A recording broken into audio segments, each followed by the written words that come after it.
안녕하세요. 산재 전문 유튜브 채널 정경국TV의 산재 전문 노무사 정경국입니다. 오늘의 주제는 술 마시다가 다쳤는데 산재가 되는지 그리고 안 되는지에 대한 산재보험법의 판단 기준에 대한 설명을 하려고 합니다.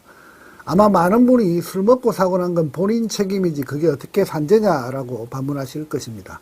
하지만 법의 잣대는 여러분의 생각보다 다양한 관점에서 업무 관련성 여부를 정하고 있으니 오늘 영상을 한번 끝까지 보시면 회식 중 사고가 났을 때 그리고 회식 중 과음으로 인해서 발생한 사고 상황에 대해서 뇌 권리를 어떻게 지킬 수 있는지 산재보험법 조문과 그리고 대법원 판례를 통해서 완벽하게 한번 정리해 보도록 하겠습니다. 먼저 산재보험법에서 정하고 있는 그 근거부터 한번 보겠습니다. 산업재해보상보험법 제37조 제1항 제1호 라목을 보시면 사업주가 주관하거나 사업주의 지시로 참여한 행사나 그 행사 준비 중에 발생한 사고는 업무상 재해로 본다라고 명시하고 있습니다. 중요한 것은 술을 마셨느냐가 아니라 그 자리가 사업주의 지배관리하에 있었느냐라고 하는 것입니다.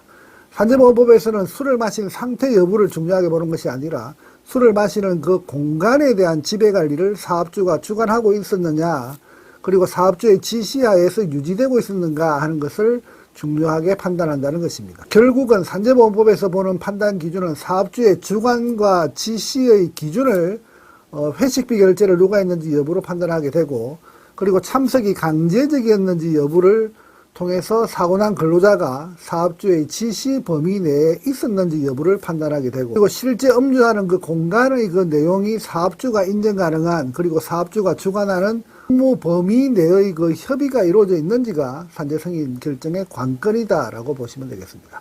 이런 상황에서도 아무리 사업주의 지시와 사업주의 주관하에서 이루어진 그 회식이라 하더라도 만약에 단순히 친목 도모의 모임 자리였다고 한다면 어려운 상황입니다. 하지만 공식적인 회식, 업무의 연장선을 증명해낸다면 상황은 달라질 수 있다는 점을 잘 살펴봐야 할 것입니다. 그렇다면 우리가 주목해야 할 대법원 판례를 하나 제가 검토해 보겠습니다. 앞서 설명드린 산재보험법 조문의 그 내용으로는 사업주의 주관 그리고 사업주의 지시라고 하는 그 단어만을 가지고 업무상 사고를 인정받는 기준을 찾기는 다소 모호한 측면이 있습니다. 이와 같은 조문의 내용을 실무적으로 어떻게 찾고 증명할 것인가의 구체적인 방법은 보시는 바와 같이 대법원 판례를 통해서 세부적인 증명 방법을 찾아볼 수 있습니다. 대법원에서는 판례를 통해서 회식 중 사고에 대해 다음과 같은 기준을 제시합니다. 그 첫 번째, 행사의 그 목적에 대해서는 요식적인 행사가 아닌 업무의 연장이었는지 여부를 중요하게 판단하고 있습니다. 그리고 참석의 강제성에 대해서는 참석하지 않았을 경우에 불이익이 있거나 사실상 강요되고 있는지에 대한 그 기준을 확인하게 됩니다. 그리고 비용 부담에 있어서는 회식의 비용을 회사가 부담했는지 여부를 정확히 확인하고 판단하도록 그렇게 정하고 있습니다. 크게 이렇게 세 가지를 두고 판단하게 되는데 그래서 이러한 기준을 바탕으로 사례 하나를 한번 확인해 보면 만약 팀장님이 오늘 신입사원 환영회니까 전원 참석해라 라고 공지했고 그리고 법인카드로 팀장님이 결제한 자리에서 과음한 신입사원이 화장실을 가다가 넘어져서 골절상을 입었다면 이것은 전형적인 업무상 재해로 판단 가능하다 이렇게 볼 수 있습니다. 과음이라고 하는 그 자발적인 상황 그리고 개인의 성향에 따른 행동이 개입되었다 하더라도 대법원 판례는 앞서 확인한 그 세 가지 기준을 판단으로 업무 관련성을 판단하기 때문에 산재로 인정한다라고 볼 수 있습니다. 지금까지는 1차 회식에 대한 설명이었습니다. 그러면 2차와 3차 회식도 과연 동일하게 산재가 적용될 것인가 이렇게 궁금해 하실 수가 있습니다. 이 부분이 가장 많이 궁금해 하시는 대목입니다. 보통 1차는 공식적이지만 2차부터는 마음 맞는 사람들끼리 가는 경우가 많습니다. 그런데 이 부분에 대한 판례의 경향도 조사해보면 최근 판례는 2차라 하더라도 사업주나 상급자가 자리를 주도하고 비용을 결제했다면 업무의 연장선으로 보는 것이 기본적인 추세입니다. 하지만 상급자가 이제 공식 일정은 끝났으니 갈 사람은 가라 라고 선언한 뒤에 남아있는 사람들끼리 마신 그 술자리에서 사고가 났다면 이건 산재 인정이 매우 어렵다 이렇게 보시면 되겠습니다.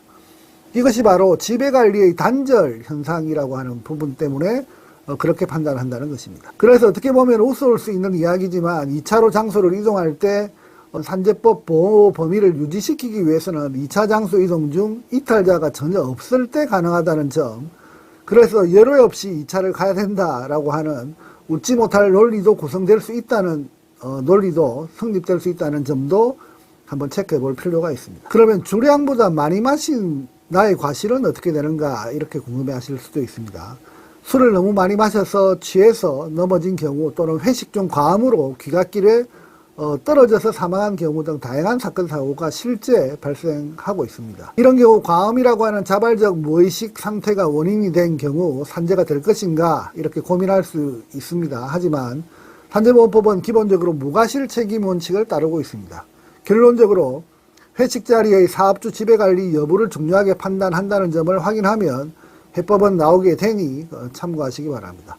다시 말해서 근로자의 과실이 있다 하더라도 업무의 관련성이 있다면 보상합니다. 다만 산재보험법 제37조 제2항에 따라서 근로자의 고의 또는 자해행위 그리고 범죄 행위가 원인이 된 경우에는 제외된다는 점도 잘 체크하시기 바랍니다. 오늘의 내용을 정리해 보겠습니다. 회식 중 사고가 발생했다면 당황하지 마시고 다음 3가지를 확인하시면 됩니다. 회식의 공지 내용을 확인해서 단톡방이나 메시지나 그리고 이메일 등을 통해서 참석을 독려한 기록이 있다면 확보하실 필요가 있습니다. 그리고 법인카드 영수증을 통해서 회사가 비용을 지불했다라고 하는 증거도 확보할 필요가 있습니다. 동료의 진술을 통해서 당시 회식의 분위기나 그리고 사고 상황을 목격한 증언을 확보할 필요도 있습니다. 결과적으로 술을 마셨다는 그 사실 하나만으로 산재의 권리를 포기할 것은 아니다라고 하는 점이 오늘 영상의 주제입니다.